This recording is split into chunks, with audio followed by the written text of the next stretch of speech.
Hey there, welcome to day 1066 of What You Up To Now. Sharon Horne-Ellstrom here, documenting my journey as I transition from the brick and mortar world, corporate world of business, to the online world of business. Today for Get Up and Go Challenge, day 29 of our 30-day free Get Up and Go Challenge, fifth one this year. Not the fifth challenge, but the fifth 30-plus day challenge this year. I don't know how many challenges I did this year.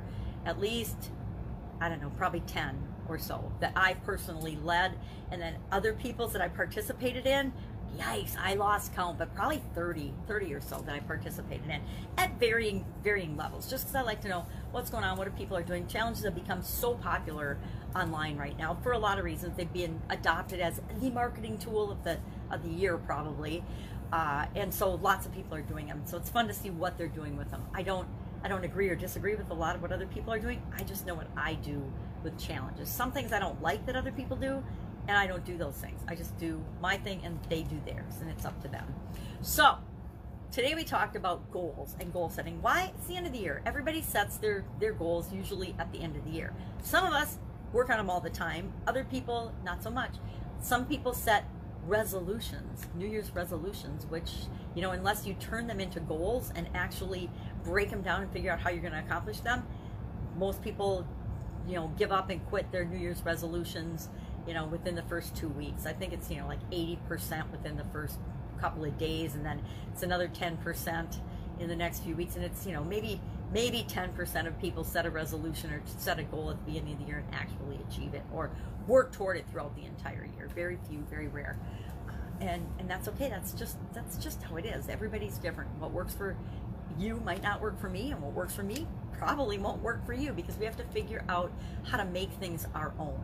One of the things that I've made my own a long time ago is goal setting. And I credit my father with teaching me about goals and goal setting. He worked at 3M for his whole career while running businesses on the side. I wonder where I get it. And he learned a lot in terms of personal development, management skills, leadership, goal setting, and things like that in corporate America. And of course, what do you do when you learn something new? You teach other people about it. Well, not only did he teach the people that he worked with about it, but he taught my sisters and my mom and I about goal setting as well. So I literally learned about goal setting, how to do it, the different types of goals, that they need to be written. You need to write them down. My dad always, until the year that he died, I remember the summer he died, him yelling down to the pool at my kids, write your goals down, because he knew how important it was. And I am glad to say my son definitely takes after him, and my daughter as well, but my son particularly takes after him with respect to goals and documenting and writing things down and breaking things down and working toward them. I think as do I. So we talked about goal setting today, and I actually showed how I break it down and do it. I have my big, hairy, audacious goals, which are my long-term, and I say 10-year goals, and I do them for each of the key main areas of and aspects of our life: physical, mental, emotional, spiritual, financial, relationships, and contribution. Why? Because I learned that framework a long time ago, and it served me really well and worked for me, and it makes sure that I consider all the areas and aspects of my life. Why? Because 10 years ago, I thought I was considering them, but I wasn't really doing it. I was 90% on my financial well-being and businesses and work, and, you know, like 0.2% on physical, and mental and emotional, you know, maybe 1 or 2%, and then spiritual, 0.5%, contribution, you know, a couple percent, and relationships, you know, a couple percent. So I was a very unbalanced, very unhappy person, and that led to, you know, my physical destruction. I had a sudden cardiac arrest and died for a little bit of time. Was frozen and in a coma and brought back and all that. So here I am speaking as if nothing had ever happened. Well, maybe not. I guess I have a few twinges of ramifications from that, but for the most part, I am very much the same as I was before, except much more myself, much less stressed, much more relaxed, and much more focused. If you can believe that I just said I'm focused. It's kind of funny. All right, and then I take each of those long-term goals, I pick 1 to 3 max things that I'm going to work on in each of my areas for a year. Because why? Well, 7 times 3 would be 21. 21 annual goals, that's a lot. To me, that's like too many. So usually I have one main thing in each of those areas. So that's 7 goals. And then I break that down, down all the way to what am I going to do every day to help contribute to that goal. And then I have weekly goals, monthly goals, quarterly goals, and then my quarters are really more like years to other people. I have like 12-week or 90-day years. I call it 90-day pushes and 90-day years.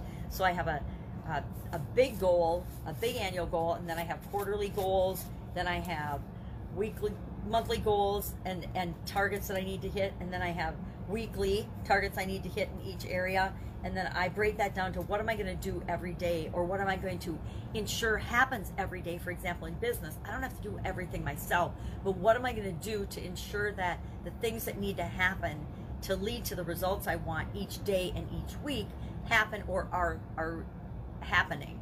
You can do the same thing with habits. If I have some physical habits and I create physical habits on a daily basis that I know will lead to the result I want, which is exactly what I do, then I just have to worry about, do I do the things that I say I'm going to do every day?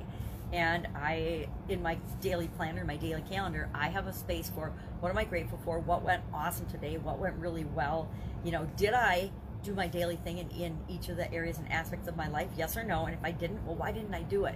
Maybe it's somebody's birthday and I ate birthday cake, and that killed my 500 calories a day reduction that I was looking for to get my annual goal. Well, guess what? I can make up for that tomorrow by doing something different, maybe more exercise and less, no sweets or something for a couple of days. So it allows me to be flexible and adjust along the way, because I know I'm just working on the little things every day that will lead me to my big objective and my big goals.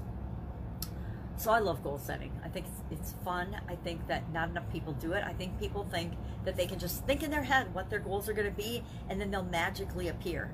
Doesn't really work that way. We need to put a little more plan, effort, and real energy against the things that we want in order to create them. So that was a get up and go challenge today. Fun challenge today was a physical challenge, and I found it a little bit disconcerting because it's a physical challenge.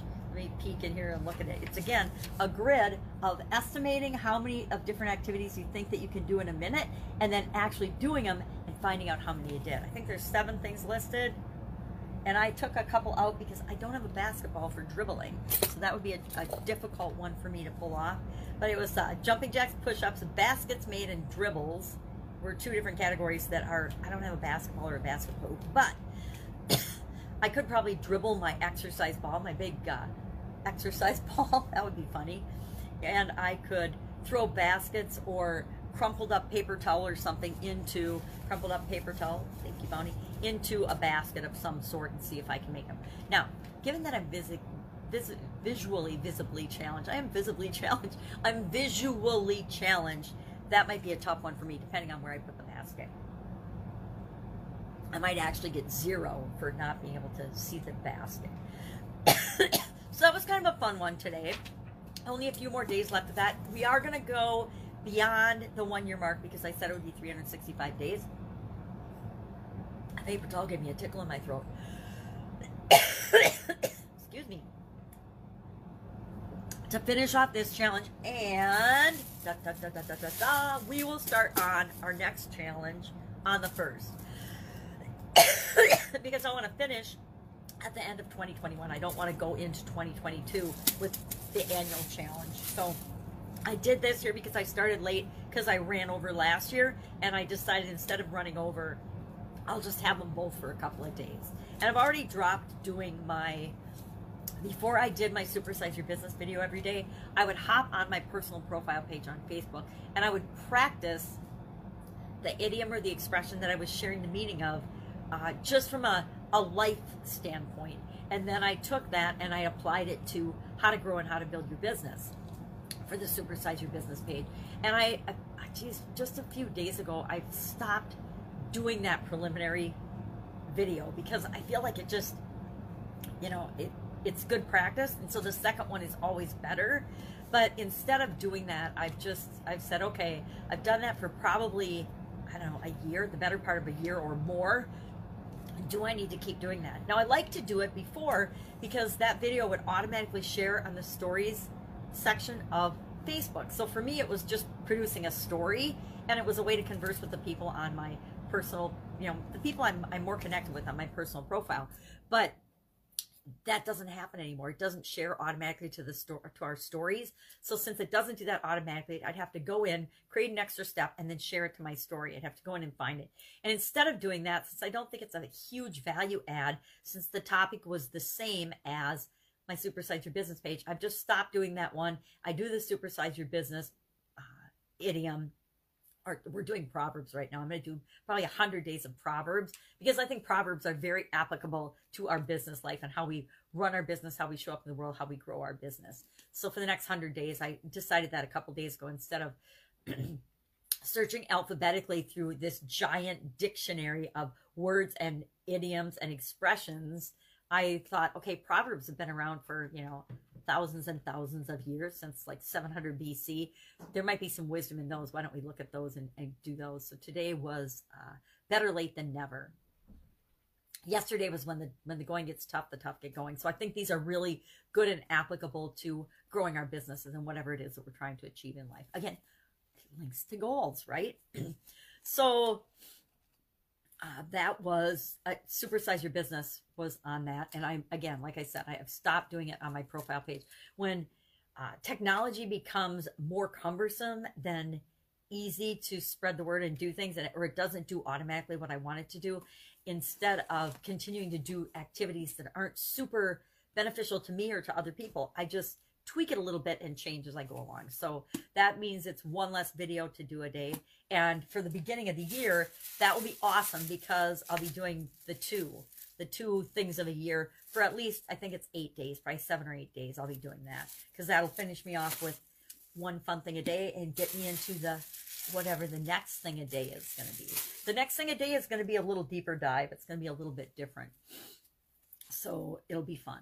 It'll be definitely fun, because as fun as it is to do the daily, whatever it is, the happy, the stretch your comfort zone, or one fun thing every day, it's as much for me as it is for anybody else that sees it or watches it, because that's one of my little ways to continue to grow and personally develop, to get up and go and keep moving, even though sometimes I don't feel like it. Lots of times we don't feel like it, right? It's like getting out of bed. Sometimes we don't feel like it, but we get up and go and we do it anyway. Because once we get moving, I always found that once I'm moving, I'm always feeling better than the energy, the impetus it takes to actually break the inertia and get moving. So I'm a big proponent in just take that first step. Get the heck in gear. Get going. I will admit that during the week of the holiday time, I have done little or no thinking about or work on the challenge summit. I want to do a challenge summit, but now everybody's doing challenge summits, and that doesn't mean I'm not going to do one. It just means I want to make sure ours is awesome, not just another summit. I want it to be awesome.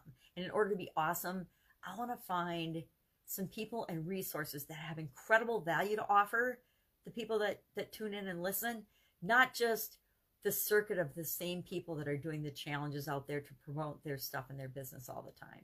And I can think of several people like that I had thought about including in the challenge summit. And now I'm like, I don't want to, because they've appeared in all these other summits, which is great. Good for them. Great visibility and things. But my question is, who is the best person to come and talk about this aspect of challenges, or this application or use or particular nuance of challenges, not necessarily who's had their face out there the most, because I don't think that's the be all and tell all of what's really going to add the most value to the listeners, and that I can learn the most from. I'm looking to learn as well as create a summit, but then I'm always looking to learn. So that is what I'm working on today. That's what's going on.